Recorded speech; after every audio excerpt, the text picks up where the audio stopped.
Welcome to Art Dust with Glenda Gibson and me, Donna Drouin. the lovely Donna Drouin.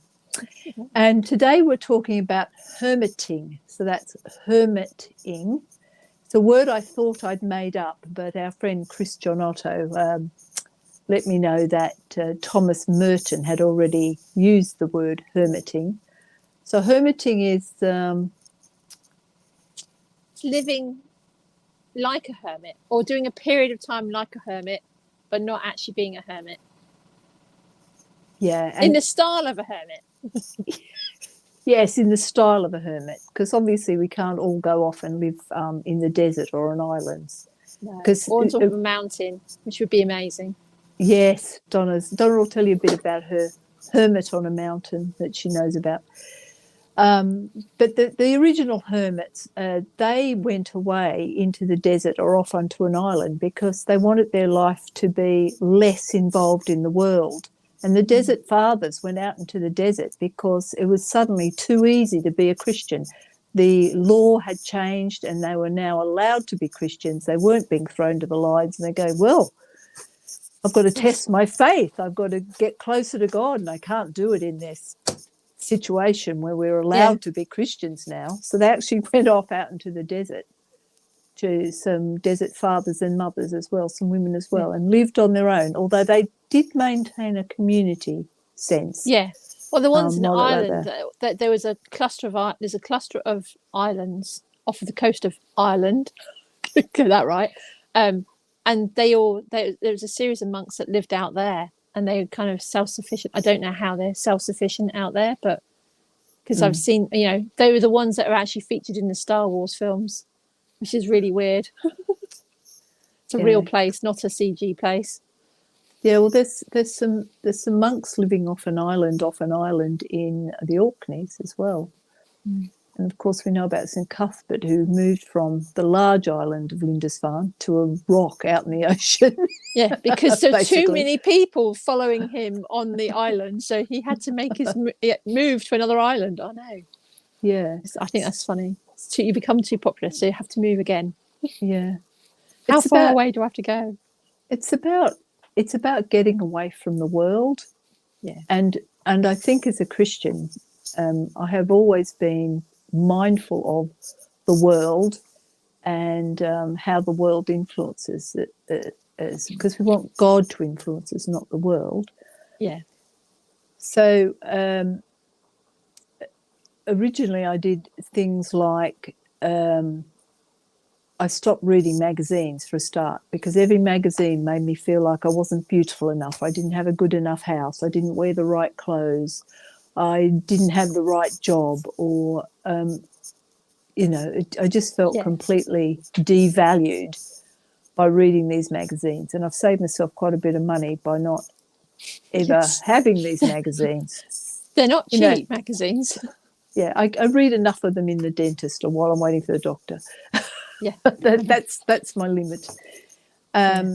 But so I stopped doing that. And also, we've been living in the UK for about 25 years, and we've never had a television, partly because in Australia, where I come from, television is free. The ABC instead of the BBC is free and ad-free. The other stations have ads, but you don't have to pay a TV license. So I never really liked the idea of a TV license, but we never really wanted a TV anyway. We didn't want that sort of thing influencing our children. Our children were incensed and watched TV at other people's houses, but because we weren't a normal family. So that's something else I've removed from my life. And then it's probably only been about 10 or so years, I stopped listening to the news, even the 10-minute Radio 4 news, just a little quick bit of news. I even had to stop listening to that. So I don't buy newspapers. I don't listen to any news at all, or on the radio. I don't really like even listening to radio stations or anything like that. I do tell Glenda when something really big is happening, like, oh yeah, this has happened. You might need to know about that. The thing is, the things that are big, it's not just Donna. The things that are big and important in the world, people tell you about, they talk about. And they talk about it in a way that's more accessible. Like, I'm not getting pictures of dead children in Palestine, because those things upset me for the whole day, or even longer than a day, and I've got to then deal with that. I don't know whether I'm particularly sensitive or whatever, but it's not that I'm unaware. I'm very aware of what's going on, because if it's important, as I say, people tell you. You can get a bit of information through Facebook as well, but lately Facebook has been full of so much rubbish and adverts, and it's gone off Facebook quite a bit. So my word for the year this year is calm, which is we talked about in some detail in another podcast called One Word. And so I'm looking at what takes my calm away and how I can be more calm. And I realised that, so that the thing I need to take, so I no longer lead a church. I'm not a pioneer anymore. I don't have any responsibilities in churches. So that's gone out of my life, because the church can also be like the world and impact you strongly.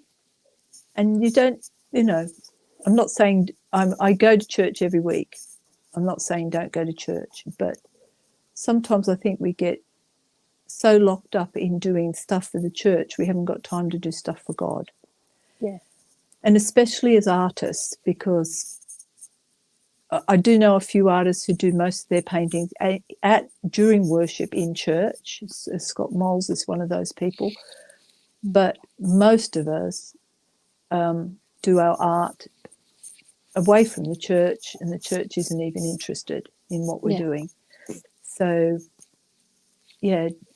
I've realised that even the church can pull you away from what God has called you to do. But this year, sorry, I'm very Glenda heavy at the minute. Bear with.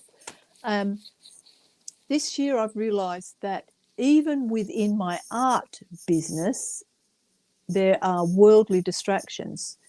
And I feel like God is saying, stop trying to learn how to run an art business. I'll take care of the business side of things. You just be an artist. And we had, I was put in my place a bit with that, because I thought by showing people how to have an art business, I was being helpful to other people. I haven't actually done that very well. I've done lots of good stuff, and I've learnt plenty. I've tried things like posting on Instagram all the time and all that sort of stuff, getting a mailing list happening. I have a web page. All that stuff has kind of happened. But God's saying, yes, you have to do a bit of that, but don't spend all your time and your energy and let that take your calm away. So we need our calm, our peace, our still to create. But the other thing that was taking away my calm and my still was doing all the free courses that came up on Instagram and Facebook. Do this free course with this person and that free course with that other person. Some of them were about business, art business, and some of them were about paint in a different way, paint this certain way, learn about your brushes, blah, blah, blah, all the things that you can get free courses about. And I felt like I'm not painting because I'm watching free courses about how to paint. Yes, there is an awful lot. I did feel like in January when I was like, oh, there's just advert after advert of come and do my business course, come and learn how to do pattern challenge, come and learn how to do this. And I kind of sat and went, no, I just want to do one thing for this month. And I know, and I knew that I wanted to kind of stop making art for a month. That sounds really bonkers as an artist, but I actually wanted to hermit from my art for a month. I wanted to build my skills. So that the jelly pad challenge thing fitted exactly what I wanted to do. That was perfect. But I also wanted to spend some time doing research and really understanding why birds are actually, why they've suddenly become, or why I hadn't realised they've become important. What is it about them, and what and where are they biblically. So I kind of have been I hermited to do research, and I actually haven't picked up a carving thing, or I haven't gone drawing. I haven't gone out into nature. I've done a couple of trips, but I've not done a great deal. But I've spent this time really. I wanted to understand where birds were in art, in history. So like the whole thing from like medieval, and how Christians have used them, and how they've been depicted in from random things. Like if you look at medieval drawings in English heraldry drawings, and there's a bird that if it was depicted sitting on the king's bed, so whilst the king was ill, if the bird stayed looking at the king still lived. But if it's a mythical bird, and if the bird then looked away, can't remember what it's called, the king would die. You know, there was all these pictures of the kings being ill and dying. And I just thought, this is so weird. They were saying about that, you know, so there were visual things. But I wanted to spend time for me actually really understanding what it is I find. And I needed to kind of stop everything and hermit away from all the other stuff to just do that. Now, that means technically not earning anything, not having, you know, I did my daily challenge, and I do that in the evening, but I spent my daytimes doing that. And it's really hard, because it's like, it's a discipline issue to kind of, because it's very easy to get distracted by the social media and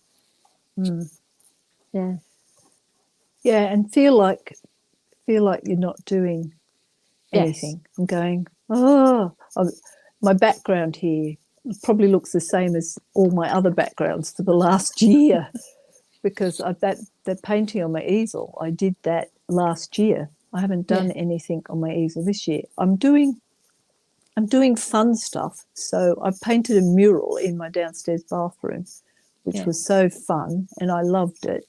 I loved doing it. But again, it wasn't for money. It's my painting in my bathroom is not going anywhere. But you know, the Lord blessed me with that. A friend of mine saw it, and she wants me to paint a mural on the back of her house, a bit of her house. So, and she's paying me to do that. So I wasn't expecting that. I wasn't even sure if I'd want to do another mural. And I don't know if I do want to be a mural painter, but I will do this for my friend. Yeah. And I'm also, you can see some little tiny things hanging up on the wall. They're illustrations for a children's book. So my son wrote a children's book in 5 minutes, as you do. And I'm illustrating it, and I'm finding it quite fun. I really enjoyed it, really enjoyed getting into it. And I don't consider myself an illustrator. My drawing isn't great, and it's not something I particularly love doing. I'm unlike Donna, who'll sit and draw wherever, whenever, even if there's no light. Yes, in the dark, at a rock concert, on my knee. So I don't choose to draw, but for the last, I don't know how long, a year, I think, maybe, I have been doing Drawing is Free. Yeah, and your drawing really it's really growing. It's really, really growing. And I can see, I can see that your style is really coming out, and your drawings that you've been doing for your for the illustrations are beautiful. Well, the Drawing is Free has given me confidence to even think about doing drawings for the illustrations. So I'm very pleased with that. I mean, you know, there's improvements, and my son mightn't like them. I don't know. But we're getting on with that. But I must say I'm getting itchy and scratchy and wanting to get back to doing my large oil paintings. Oh, no, I feel guilty that I'm not doing art. I feel guilty. It's like, oh, you're not doing me. Why are you not spending time, like, and it's a guilt feeling rather than actually an itchy scratch to get back into doing bigger pieces. Yeah. But I'm going, no, I really need to understand. I need to have my understanding, more secure. Yeah, about. Your process has got you. I don't do all the research Donna does.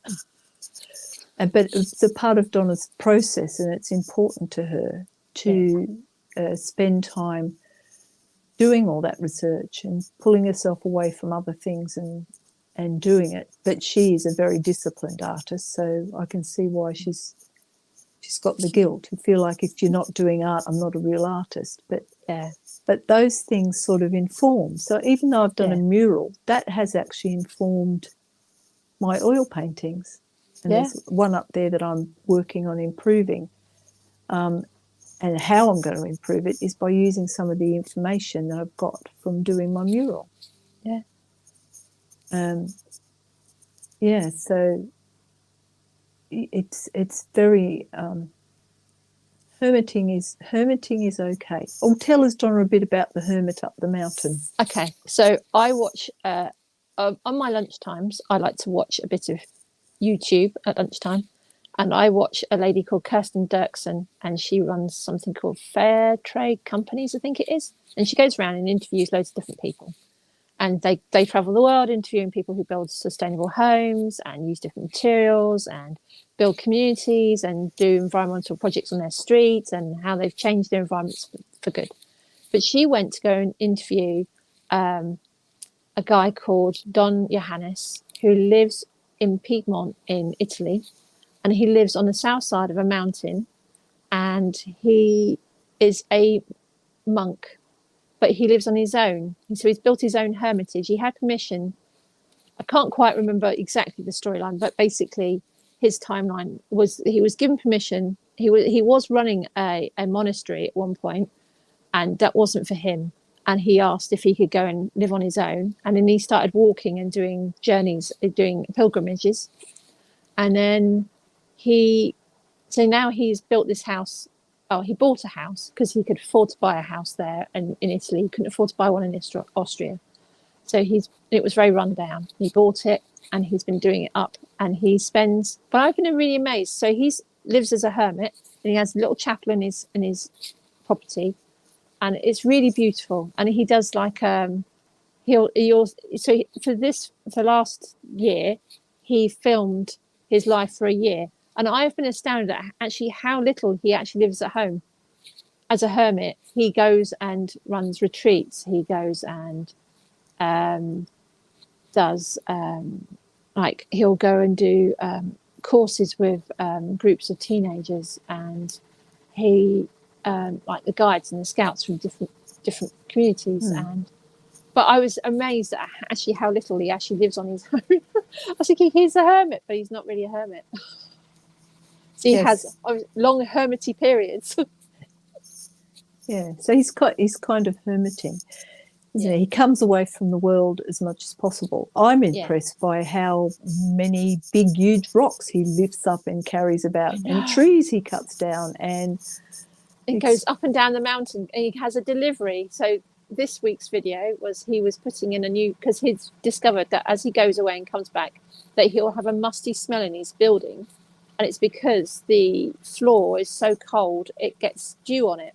And, because if you're not going in and out the building, it builds up.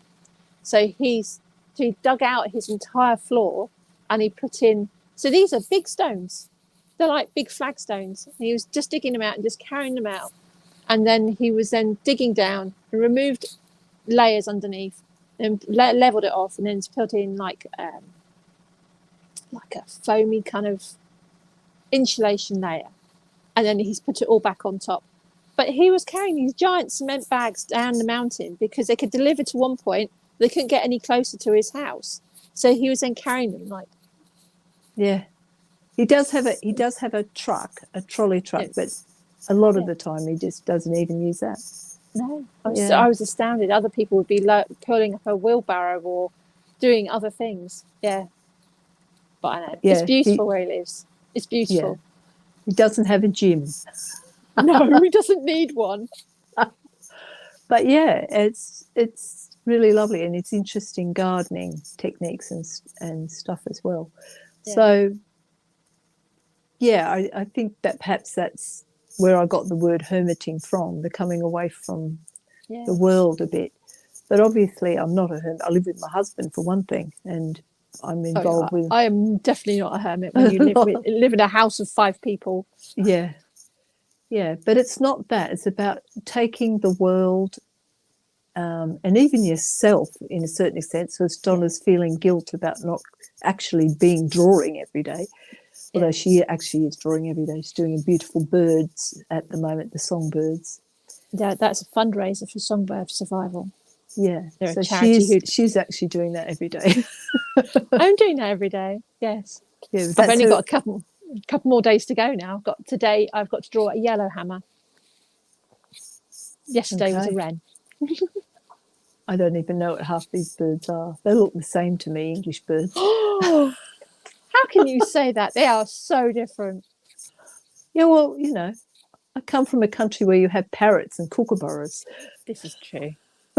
Yes, and you have really weird things that look like you have really weird looking birds too that just, I don't know what you class them as. Yeah, you see, so, you know, they're obvious. Not like your little wrens and stuff here that all look pretty much the same. No, yes, they are very small. Yeah. So that's hermiting.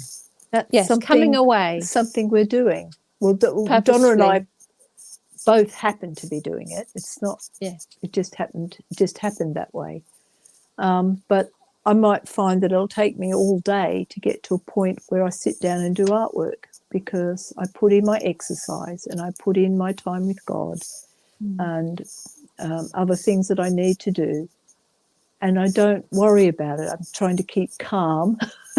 Yes. And just allow the time to happen when it happens. Because if I do take that calm, slow, hermity process, then I find that my creativity is stronger. I work better. I get more done in the time that I have got to get done. And I'm not as tired. And of course, tiredness can affect your art as well. Yeah. I rush things if I'm tired. Yeah, I have to make sure that I actually spend time with my children and my husband, which is really hard when you're like, trying to fit everything in. And I'm like, no, I spend this time and then I go and spend that time with my children at that time. Yes, it's a daily schedule. Yes. Yeah. Yes. Well, I don't know why we've talked about hermiting, but I'm hoping it's useful for you. It's useful for us. Yes. And and we'll see you in the next podcast. Yes, Bye. you will. Bye.